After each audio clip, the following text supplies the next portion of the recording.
안녕하세요. 반갑습니다. 오복음TV와 함께하는 복음으로 보는 성경 출애굽기 1장을 보겠습니다.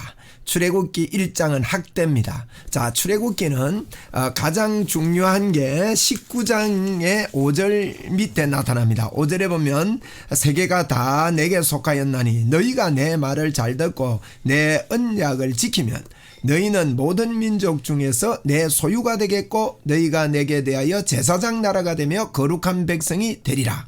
너는 이 말을 이스라엘 자손에게 전할지니라. 너희가 내 소유가 되겠다는 겁니다. 내 말을 다 지키면. 근데 우리가 지킬 수 있습니까? 지킬 수 있는 사람이 이 땅에 아무도 없습니다. 우리 로마서 에도 2장 13절에도 분명히 그랬습니다. 율법을 듣는 자가 의인이 아니요 지키는 자라야 어렵게 된다 그랬거든요.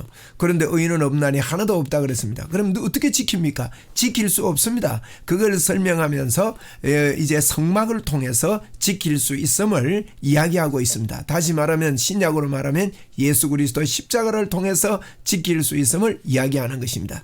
그래서 이 출애굽기에 보면 이제 그 19장 이하에 19장부터 민수기 9장까지 시내산에서 있었던 사건을 길게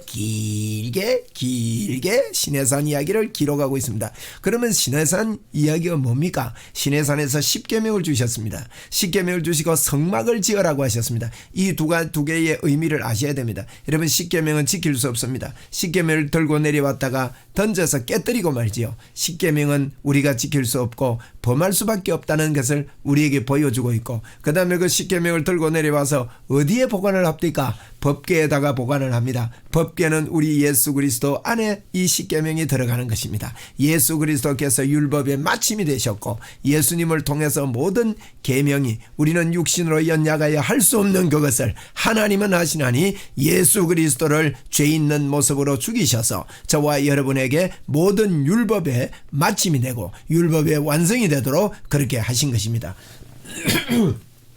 그래서 이 출애굽을 보시면서 이해를 하셔야 됩니다. 십계명을 주시고 또 성막이 뭡니까? 성막은요, 너희들이 십계명을 깨뜨리고 지킬 수 없는데 성막을 지어라. 너희들이 나에게 못 올라온다. 내가 내려가겠다. 내가 시키는 대로 너희들 성막을 지어라. 그 치수도 주시고 요렇게 지어라 저렇게 지어라. 이 말은 예수를 믿을 때 너희들 마음대로 믿지 말고 내가 시키는 대로 예수님을 믿어라. 믿음으로 믿어라. 이것을 출애굽기에서 보여주고 있습니다. 출애굽기는요, 구약 성경에 있어서 아주 중요한 축이 된다고 할 수 있습니다. 출애굽기를 중심해서 레위기가 기록이 됐고 또 성막이죠. 성막에서 이행하는 레위기가 기록이 되어 있고, 그리고 신명기가 십계명을 중심해서 이렇게 기록이 되어 있고, 그 여정의 민수기가 기록되고, 이래서 창세기, 출애굽기, 레위기, 민수기, 신명기까지 모세 오경이라고 그렇게 불리워지는 것입니다. 크게 이렇게 우리 출애굽기를 여러분 이해하시면서 들어가야 되겠습니다. 1장은 학대입니다. 자, 1장 1절입니다. 야곱과 함께 각기 가족을 데리고 애굽에 이른 이스라엘 아들들의 이름은 이러하니. 자, 야곱과 함께 애굽에 내려간 자녀들의 이야기를 하고 있는 겁니다. 루벤과 시몬과 레위와 유다와 이사갈과 스브론과 베냐민과 단과 납달리와 갓과 아셀이요. 야곱의 허리에서 나온 사람이 모두 70이요. 요셉은 애굽에 있었더라. 요셉은 애굽에서 국무총리가 됐지요. 요셉과 그 형제와 그 시대의 사람은 다 죽었고 이스라엘 자손은 생육하고 불어나 번성하여 매우 강하여 온 땅에 가득하게 되었더라. 자, 이제 출애굽기를 시작하면서 애굽에서 그 온 땅에 가득하게 된 이스라엘 백성들, 생육하고 번성한 이스라엘 백성들을 이야기하고 있습니다. 8절에 요셉을 알지 못하는 새 왕이 일어나 애굽을 다스리더니, 요셉을 알지 못하는 새 왕, 그 전에 요셉을 잘 알던 바로왕은 요셉을 아주 극진히 존중히 여겼습니다. 그런데 요셉을 알지 못하는 새 왕이 일어났습니다. 여러분, 우리 기독교가 인정을 받을 때가 있고 예수 믿는 사람이 인정을 받을 때도 있고 인정을 받지 못하는, 우리를 몰라주는 그런 시대가 여러분 더 있고 압박이 있다는 그런 의미입니다. 그가 백성에게 이르되 이 백성이 이스라엘 자손이 우리보다 많고 강하도다. 자, 우리가 그들에게 대하여 지혜롭게 하자. 두렵건대 그들이 더 많게 되면 전쟁이 일어날 때에 우리 대적과 합하여 우리와 싸우고 이 땅에서 나갈까 하노라. 자, 이스라엘 백성들이 이 애굽 백성들이 이제 이스라엘 백성들이 많아진 걸 보고는 전쟁이 일어날 때 이 친구들이 자기 애굽 안에 있잖아요.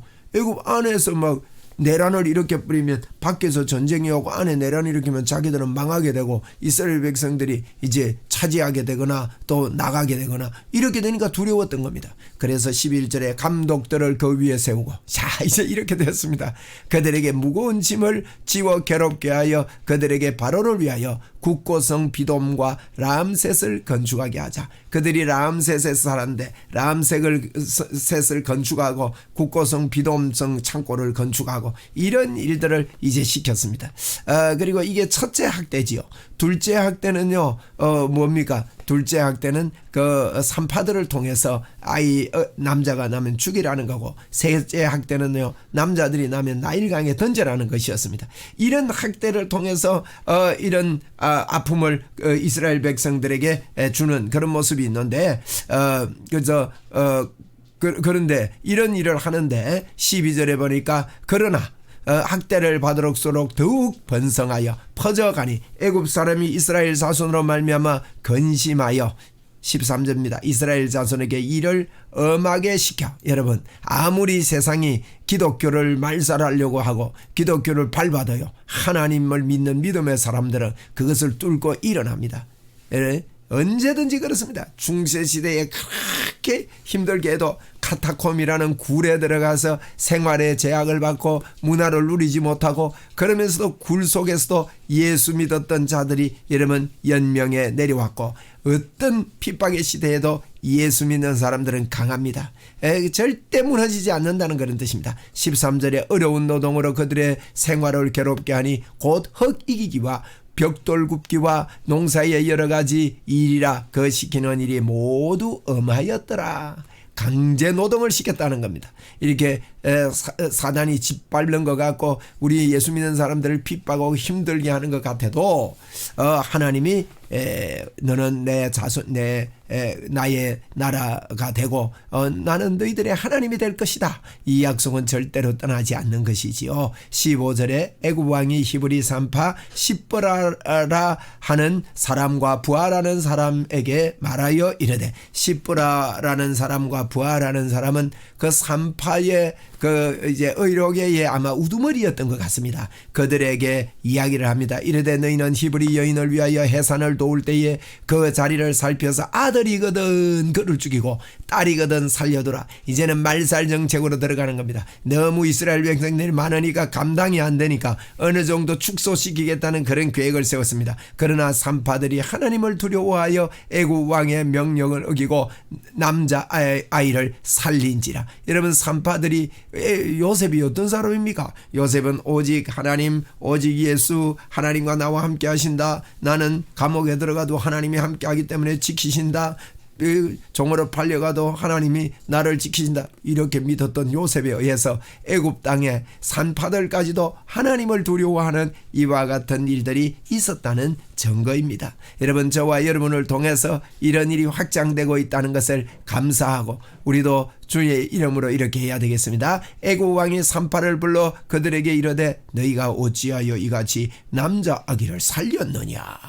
남자 아기를 다 죽여라 그랬는데 남자 아기를 살렸단 말이에요. 산파가 바로에게 대답하되 히브리 여인은 애굽 여인과 같이 아니하고 건장하여 산파가 그들에게 이르기 전에 해산하였더이다 하며, 아니 태어나면 몰래 딱 죽여야 되는데 막 쑥 나버립니다. 너무 건강합니다. 이런 거예요. 실제로 건강했습니다.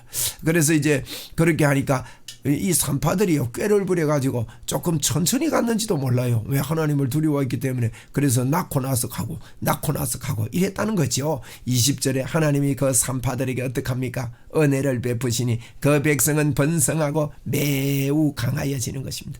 여러분, 이렇게 그 산파들까지도 하나님께서 복을 주시고 은혜를 베풀어 주시는 겁니다. 우리가 하나님 말씀 순종하고 하나님 붙잡고 있을 때요 그 사람은 복을 받게 되어 있습니다. 21절에 그 산파들은 하나님을 경외하였으므로 하나님이 그들의 집안을 왕성하게 한지라.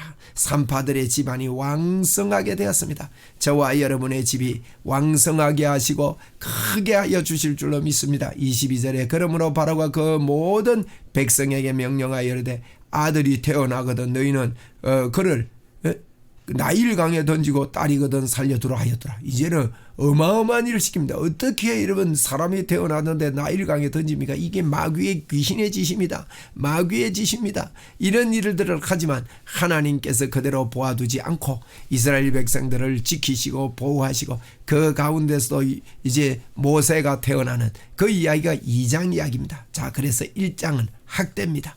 학대 3가지. 어떤 학대입니까? 이를 혹독하게 시켰습니다. 둘째로 산파를 시켜서 남자아기거든 죽이라 그랬습니다. 그러니까 산파들이 꾀를 부려가지고 애가 태어나고 나서 가는 이와 같은 지혜를 발휘했습니다. 그리고 3번째로는 여러분 그리가 안 되니까 애구방, 요셉을 모르는 애구방이 어떻게 합니까? 나일강에 던져서 죽여라. 자, 이 거대한 권력을 가지고 이스라엘 백성들을 압박하고 이스라엘 백성들이 이제는 완전히 멸망당할 것 같았지만 하나님께서 너는 내 백성이다. 나는 너의 하나님이 되겠다. 그렇게 지키시고 보호하시고 인도하시고 역사하시고 구원하시고 도우시는 그 이야기가 출애굽기 이야기니까 우리 출애굽기를 보면서 저와 여러분이 하나님을 의지하고 새 힘을 얻고 하나님의 능력 속에 그렇게 들어가는 그런 기간이 되기를 바랍니다. 자, 2장에서 뵙겠습니다. 감사합니다.